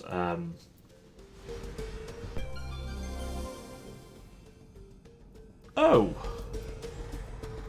Fuck that.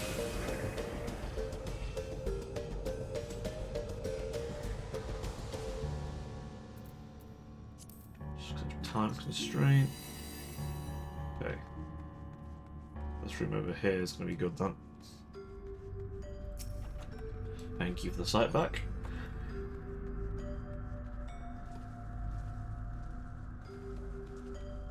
Nightmare Monk. Alright. Steal this monk, shall we?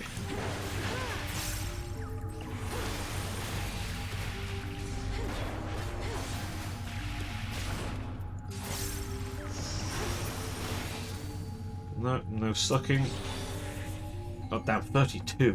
What the fuck? Yeah, these things. I recall these things will auto-aggro the minute you have low health.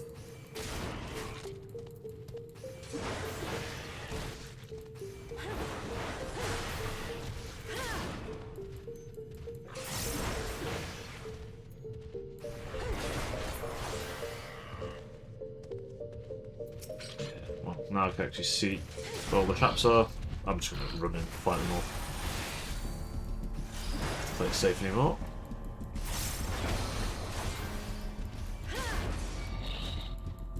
And 30 minutes. I think I can do this in 30 minutes.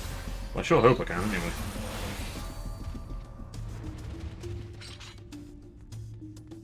I'm thinking as well. Just kind of looking around, just like anyone who's been doing this for a little bit, they might think, okay, there's anything else I can do to improve? Because I always want to try and improve myself. What I'm going to try and do, if possible, though, will depend on time and my own personal interest, is I might have to see if I can't, I don't know, start making some just YouTube side stuff, really. Content that isn't live streaming. Because I think a stream's easy content to make, but it might not be for everyone, and not a lot of people want to watch VODs. I totally get that, right? I totally get that. No one wants to watch VODs. No one wants to go back and watch for that. And I think I could put my own spin on things, potentially. And it'd be good to learn editing. Obviously, as I'll try and make at least some kind of shorts content. Be it, you know, my victories on things or my crippling defeats. But I might try to make some more custom shorts, possibly.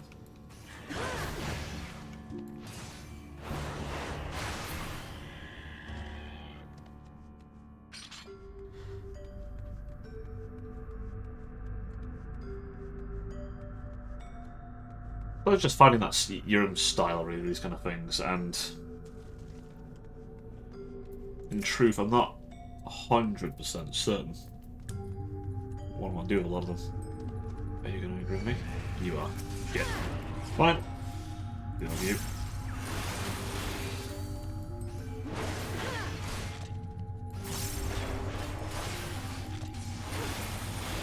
There we go. Now I've got that, I should be able to just carve through them. Hellcleave's so good.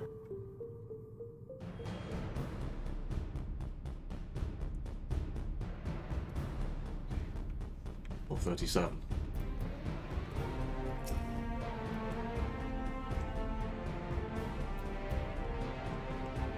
Fine.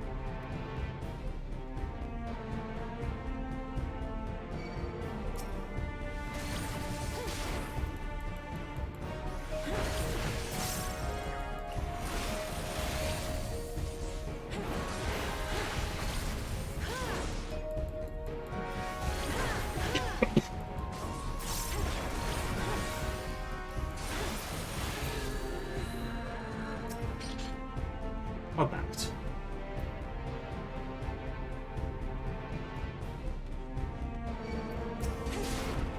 Intuition was nice, but it's not going to help us.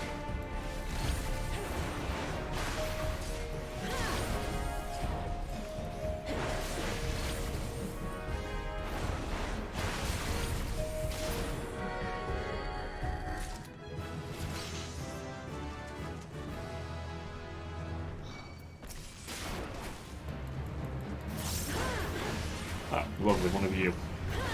And you've got higher level than me. Well, you know what, that might give me the XP I need.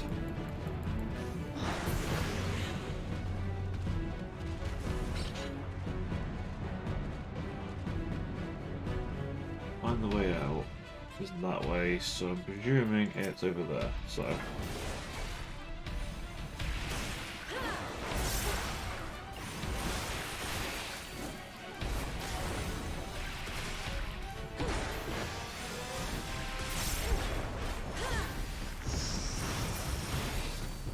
passage is active. Good. God damn. Every room that I've commanded that I already have. I haven't checked that last room, but...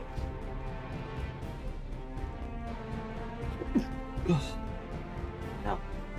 I swear. The sneezes only started just now. There. Both of you at the same time. Not my ideal situation. Are you kidding me? That's not what I needed right now.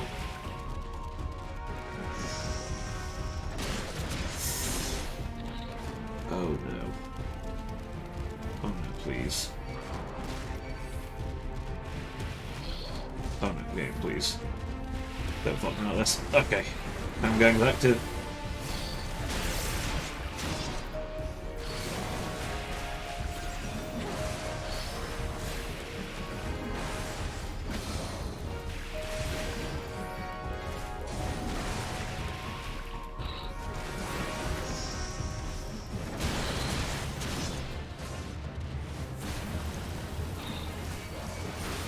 Not ideal.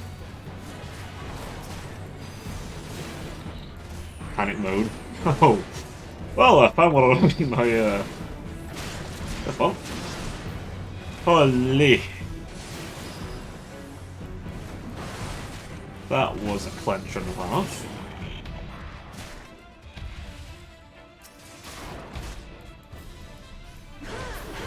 Back to Hell Demon.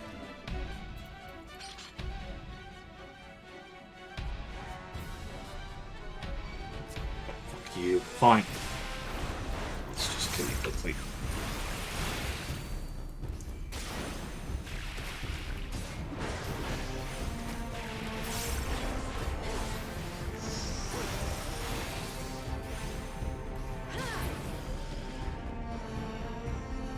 I was thinking, oh, it'll be fine, you know, we'll get through that floor.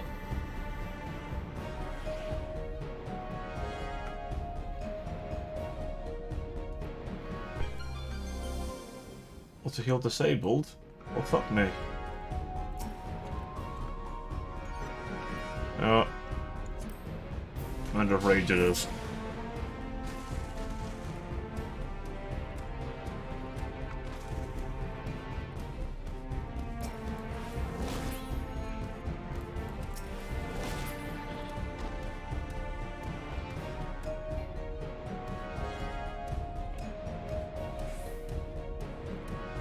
Get through this floor quickly anyway.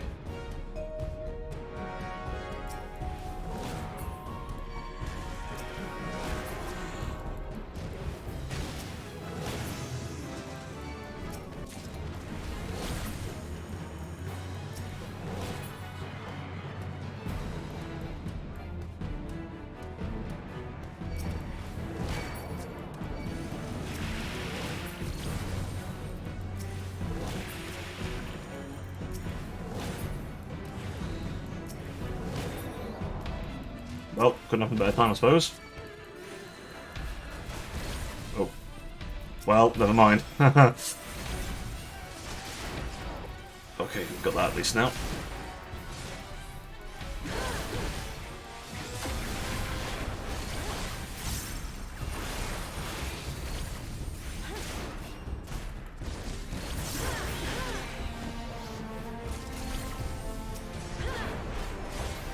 Got a bit of healing at a time.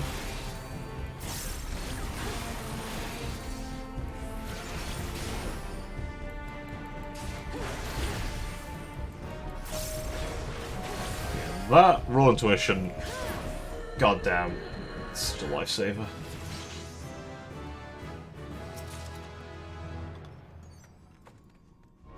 Alright. No, more potions. I'll take more potions. Not interested in that room. Not that interested. I don't think that these floors gold chests can mix. You know what? I'll pop a steel one now. Give me that. That's closer than I'd like.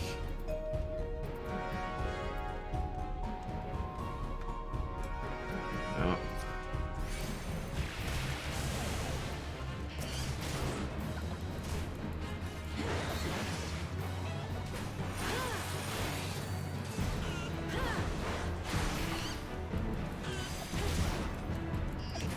Fine.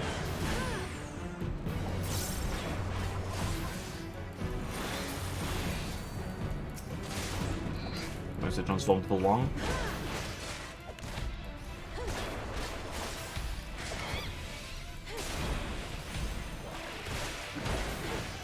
Okay.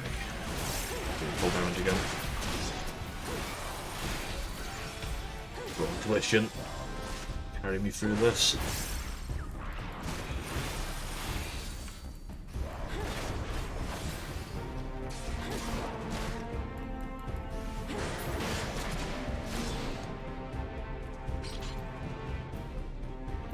Don't fuck me over. Ah, oh, that's what I need. That's what we need. Okay.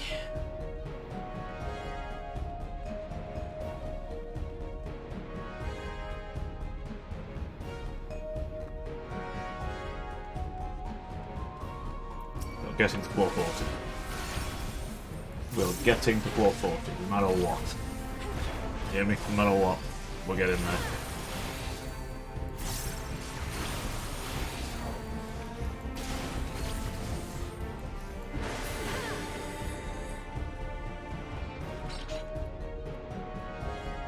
The other way. Look the other way, you limey bastard. Just need you to look the other way. You know what?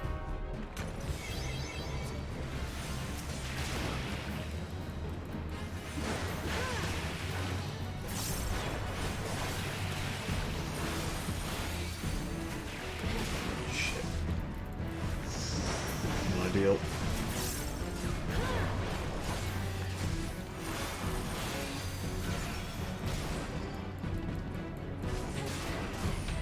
I'm surprised the Nightmare Eye hasn't got involved.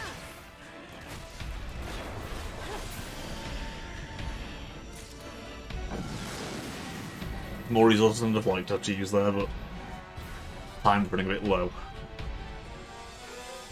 And this might be becoming the point where the run could be in jeopardy a bit. Time.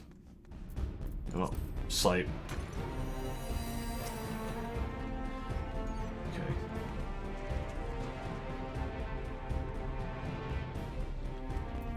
Alright, you. I'm not wasting time with you.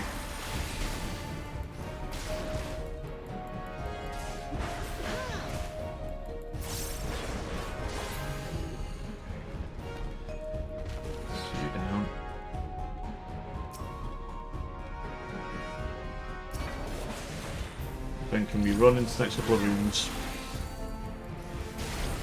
Grab that silver, grab that silver. And then we get the hell out of dodge.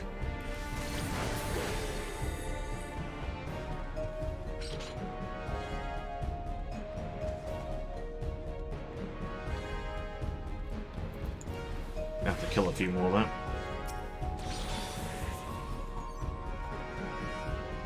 Strength 33. Yeah, I'm just gonna kill everything in here. That could have fucked me.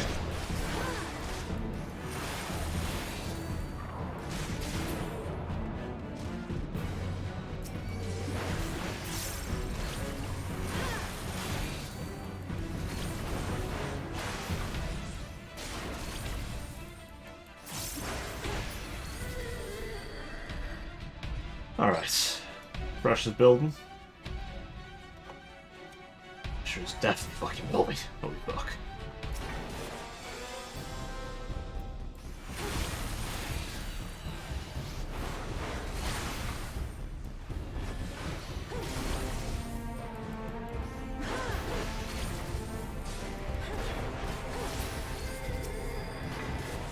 Okay. Next one. As soon as it says that thing's open, we're rushing it.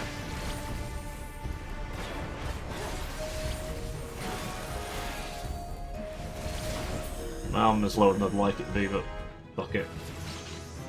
Level 60. Let's fucking go.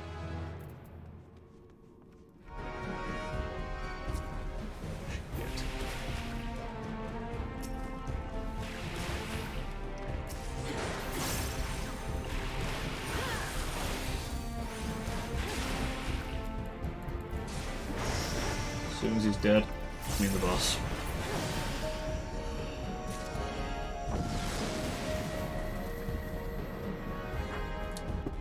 Come on. We're so close. This is further than we've ever come before.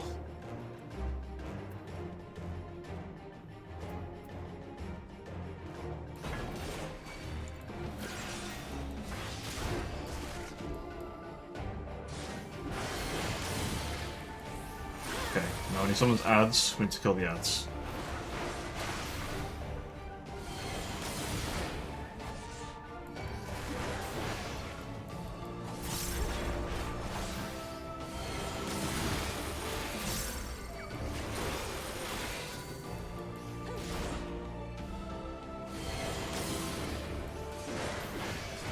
Persistent bastard, aren't you?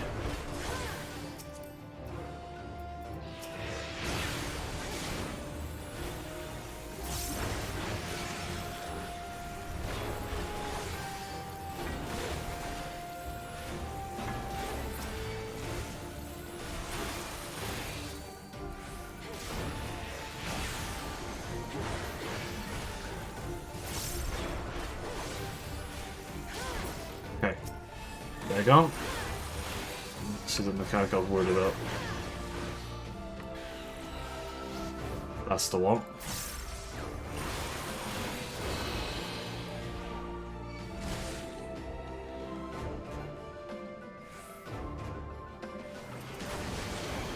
Yeah. The other one I'd be in deep shit with. So, kill the ads before he does that. Basically, just kill him as soon as you see him, then you'll be fine.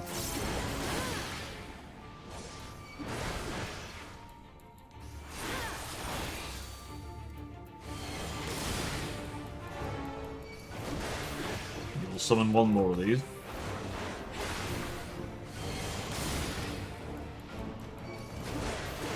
And he should be summoning his ads. Perfect. Just let me you would.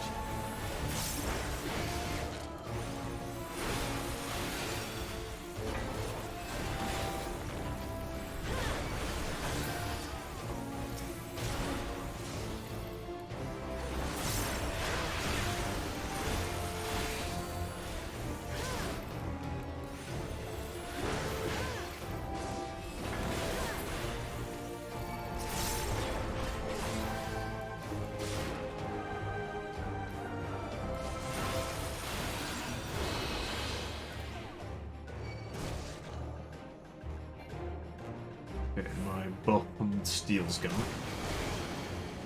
So it's going to hurt a bit more. Just going to block that health right back up.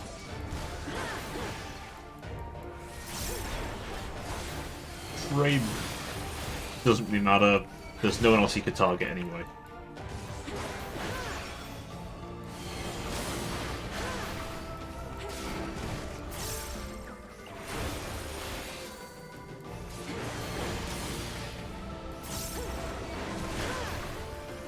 Sure, I've just sort someone's ODS, OCD?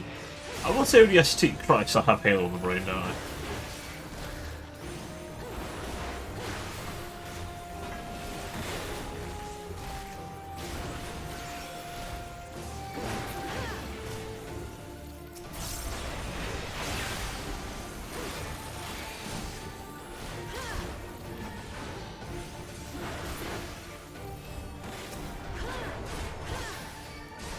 And like that, boss complete.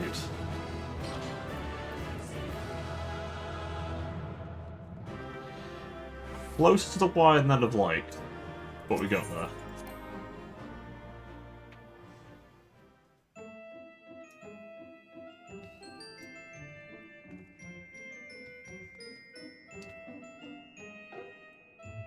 Well, we did pretty good there so far, chat, I think.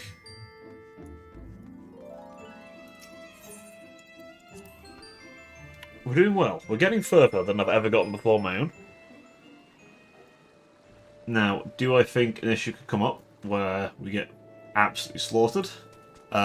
Yes. Not going to sugarcoat it. Yes. But, hey. We've gotten pretty far, and that's the important part. So I'm pretty happy with that. That all being said, folks, that is where I'll conclude things for now. Next time, we're going to go deeper. Let's see if we can get to 460, honestly. Well, from 20 to 40, let's go from 40 to 60, shall we? That'd be nice. We may not, but it's the fun of the game after all. So, with that all being said, I've been Baron Zacharybrel. It's been a pleasure as always. I'll see you all next time. It's time for now.